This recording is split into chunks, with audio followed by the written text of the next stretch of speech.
Cas pratique de synthèse. Les avantages d'un programme anticorruption. Prévenir le risque de corruption et détecter à temps les atteintes à la probité.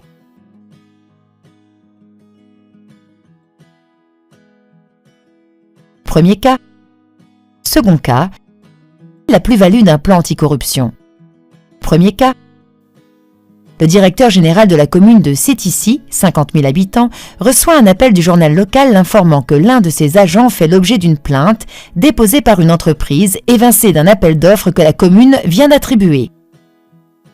L'entreprise, à l'origine de la plainte, reproche à l'agent d'être intervenu dans l'attribution du marché à la société Bricolage qui est dirigée par son cousin.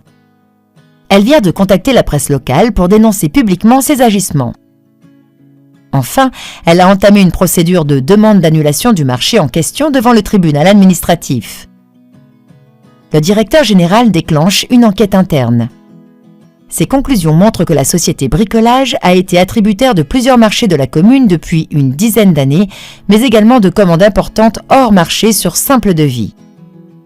La commune dépose plainte de son côté contre l'agent. Elle entame une procédure disciplinaire à son encontre. La procédure pénale trouve finalement son issue avec une condamnation de l'agent pour favoritisme. Second cas, 1 an plus tard, le directeur général change de poste. Il dirige désormais les services de la commune d'Espedon, 120 000 habitants. Tirant les enseignements de son expérience dans la commune de Sétissi, il met en place à son arrivée un plan de maîtrise des risques d'atteinte à la probité, en commençant par réaliser une cartographie des risques.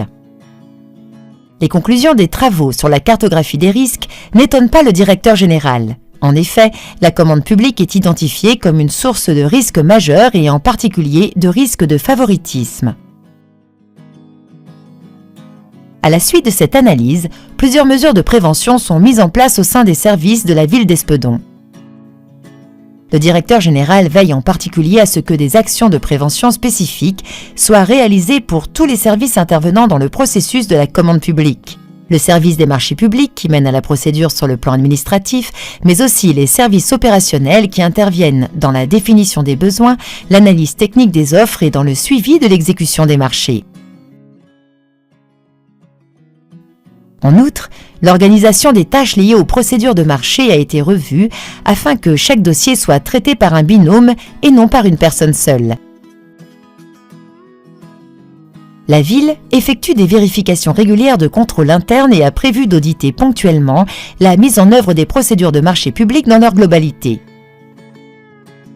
Quelque temps après la mise en place du programme anticorruption, la ville d'Espedon lance des vérifications de contrôle interne concernant des procédures de passation des marchés publics municipaux pour s'assurer du respect des nouvelles mesures.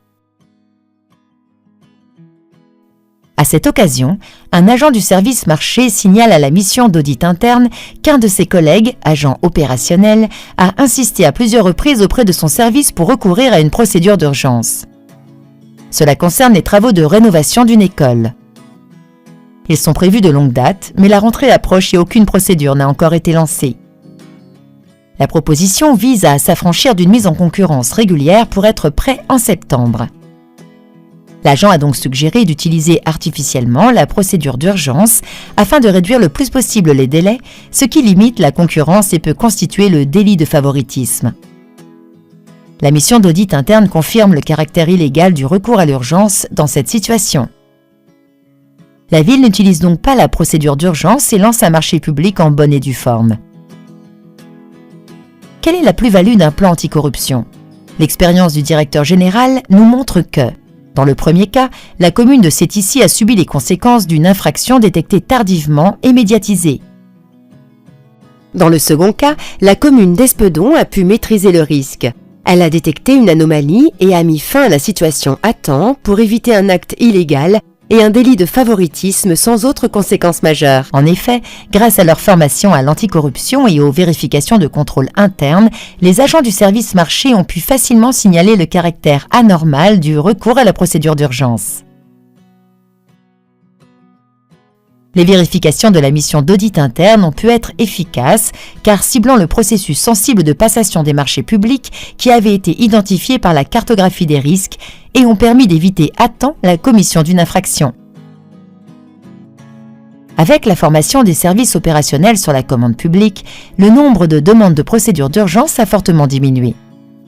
Cette évolution a permis aux services opérationnels de lancer une réflexion sur les priorités et les niveaux de validation des procédures de passation des marchés et aux services marchés publics de gagner du temps pour d'autres activités.